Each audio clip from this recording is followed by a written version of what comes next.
Hadirin yang dimuliakan oleh Allah, apa yang kita pelajari ini nanti adalah hadis Riyadhus Shalihin karangannya Syekh Abi Zakaria Yahya Muhyiddin An-Nawawi, ulama abad ke-7 Hijriah. Ini kira-kira sudah 700 tahun yang lalu. Dari sini 700 tahun yang lalu itu negara kita kayak apa? Ya masih Majapahit.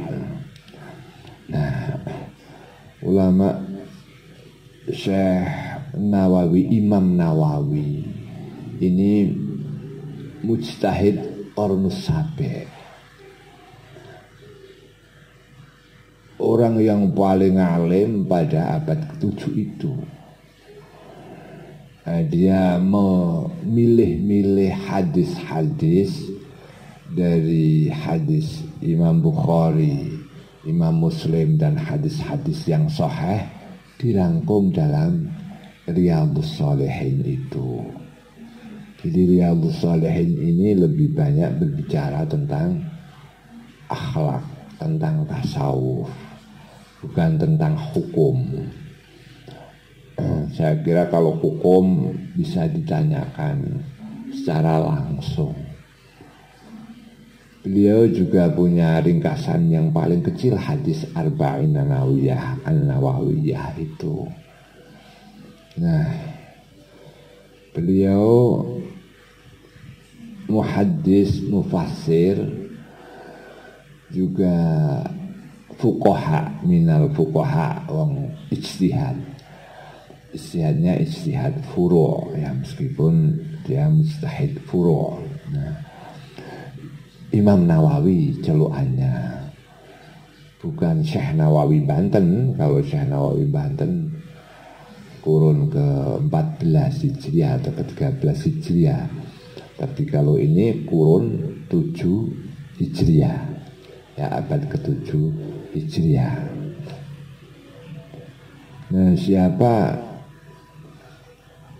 Imam Abi Zakaria Yahya Muhyiddin An-Nawawi itu? Beliau adalah seorang ulama yang jomblo, azab, uzab minal uzab. Tidak punya istri, tidak punya anak. Dan beliau usianya hanya 52 tahun. Dan seluruh waktunya dihabiskan untuk ilmu, bukan untuk apa-apa. Semuanya untuk ilmu. Beliau tidak masuk ke dalam politik pemerintahan. Apa yang dia kerjakan hanya mengajar dan menulis saja. Kira-kira ada cerita demikian. Pada suatu saat khalifah pada waktu itu ingin mendatangkan yang namanya Nawawi ini ke istana. Tapi beliau tidak mau mendekat ke istana. Ngeceh-ngeceh waktunya hanya untuk zikir dan untuk menulis saja. Namun beliau tidak mau untuk ke sana. Lantas bagaimana? Khalifah memerintahkan urut-urutannya ini, sita barang-barangnya bawa ke istana, bawa istrinya dan anak-anaknya ke istana. Istri dan anak-anaknya ke istana. Tidak akan saya lepas kalau Yahya An-Nawawi tidak datang ke istana. Pampresnya bilang dia tidak punya istri, tidak punya anak gitu. Ya kalau gitu barang-barangnya disita. Pas pampresnya laporan, tidak punya apa-apa. Nawawi itu tidak punya apa-apa. Punyanya hanya kitab, buku, dan pen serta lampu. Wah, nggak bisa. Ya sekarang lampunya diambil biar dia ngambil ke sana. Dan lampunya diambil. Dikira Syekh Nawawi, Imam Nawawi tidak bisa menulis, maka penanya bisa bersinar untuk menulis, ya, menerang. Sekarang penanya dicabut aja, diambil. Kalau dulu penanya diambil, tetap tidak mau datang ke istana. Ternyata dia menulis dengan jari-jarinya, dan jari-jarinya itu bisa bersinar. Nah, itu adalah karamat dari Allah, karamat dari Allah karena keistiqomahan beliau di dalam mengabdi dalam masalah ilmu, ya ilmu. Jadi pure bahwa beliau itu mukhlison, wa ma umiru illa liya'budullaha mukhlishina lahuddin hunafa wa yuqimus sholata wa atuz zakah. Sebagaimana ayat Quran yang dikutip pertama kali di dalam kitab Riyadhus Shalihin itu. Mukhlisin, ikhlas, tidak ada kepentingan apa-apa. Ikhlas. Ikhlasnya 100%. Mukhlisin lahuddin. Ya, yang namanya ikhlas itu 100%. Tidak ada ikhlas tidak 100%, itu tidak ada. Ikhlas 50% itu tidak ada. Nah, latihan ikhlas kalau kita itu latihan ikhlas. Mukhlishina lahuddin hunafa wa yuqimus shalah. Gitu. Ini tradisi ulama-ulama dulu, bukan hanya kekuatan akal dan pikiran, tapi kekuatan hati serta kasyaf yang ditampakkan oleh Allah. Tentunya bagi kita pembaca buku tidak asing lagi. Kata Syekh Muhyiddin Ibnu Arabi, saya baca di dalam teorinya, kitabnya itu, kalau orang itu selalu mengingat kepada Allah Subhanahu wa Ta'ala secara murni, maka pertama akan dicoba oleh Allah dengan mengetahui rahasia-rahasia jamadan. Rahasia apa? Ake ini faedahnya apa, batu ini faedahnya apa, ini mengandung magnet, ini mengandung macam-macam itu. Cobaan dari Allah. Sirrullah yang ditampakkan pada beliau. Kalau itu diberikan atas nama rahasia Allah, maka jangan coba-coba untuk menjual rahasia itu. Menjual rahasia negara saja hukumannya mati, ya. Hukumannya mati. Itu ulama-ulama dulu jadi penyimpan rahasia. Kemudian yang kedua adalah sirrun nabatat. Beliau akan diberitahu sebagai uji coba kuat apa ora rahasia-rahasia tanaman, rahasia-rahasia suket untuk tombol, untuk apa dan lain sebagainya. Kalau sampai dibocorkan rahasia ini, ya sudah, paling jadinya ya dukun akik dan dukun suket itu. Setelah itu akan sirrul hayawanat, rahasia hewan, sehingga dia tahu apa maksud hewan itu.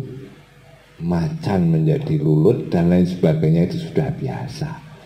Kalau tradisi para ulama aulia itu sudah biasa. Nah, jangan sampai dibocorkan itu. Kemudian sirrul ardh, sir bumi. Jadi di sini ada kandungan minyaknya, di sana ada tanah yang tandus, di sana tanah yang subur.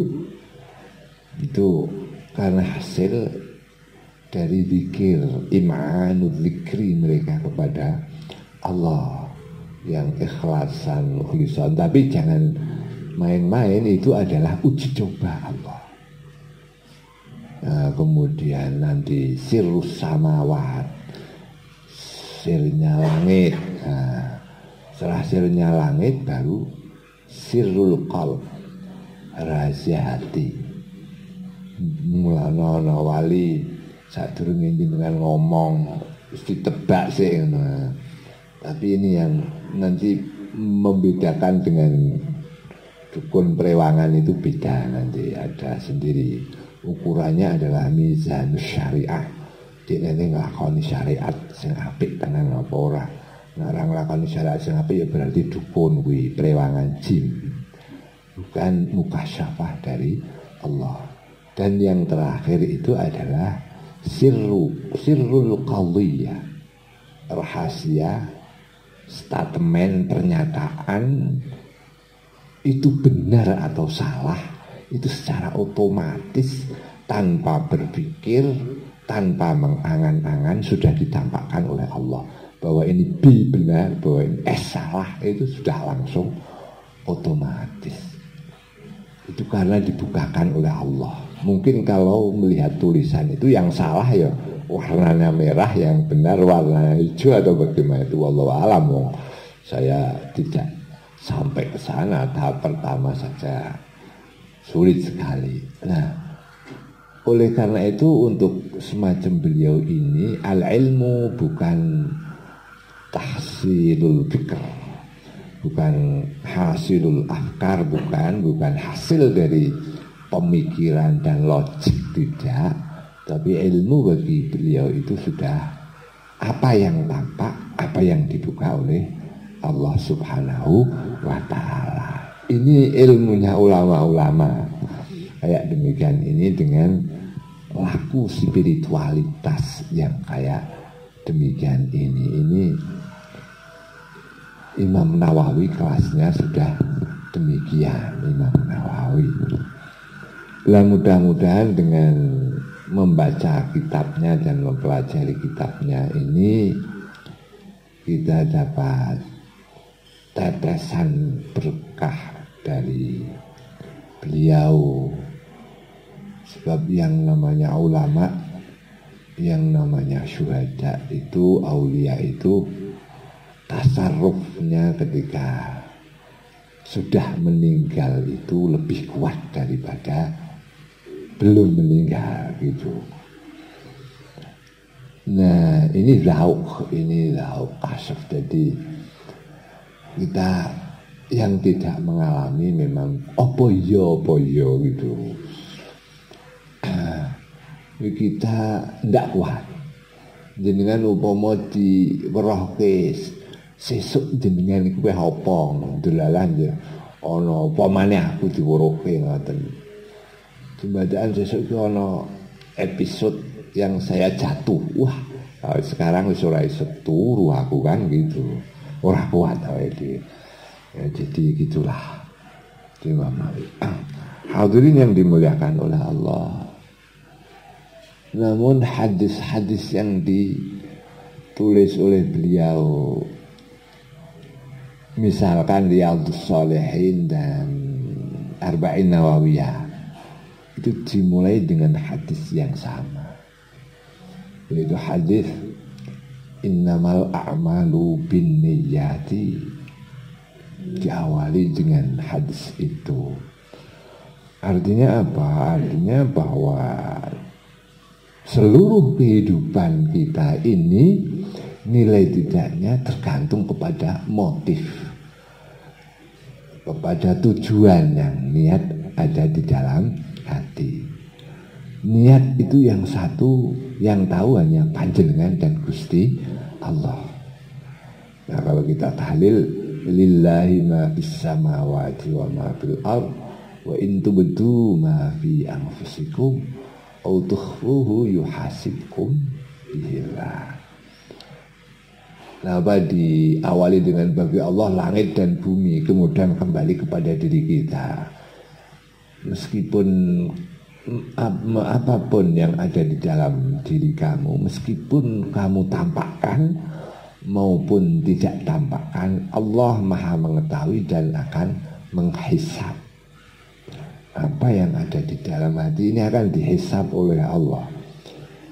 Dihisab. Artinya apa? Bahwa hisab zahir itu tidak lepas dari hisab batin. Salat panjenengan akan dihisab bukan hanya angkat tangannya, bagaimana sujudnya, tapi juga apa yang ada di dalam batin Anda pada waktu mengangkat tangan pada waktu sujud itu. Nah, kitab Riyadhus Shalihin ini akan berbicara tentang banyak akhlak hati, zikir dan lain sebagainya. Ini kalau di tempatnya Syekh Umar Al-Hafidh itu, Habib Umar Al-Hafidh disuruh menghafalkan Riyadhus Shalihin ini, suruh menghafalkan sebagai panduan akhlak dan budi pekerti spirit seseorang ini. Nah, semuanya diawali itu.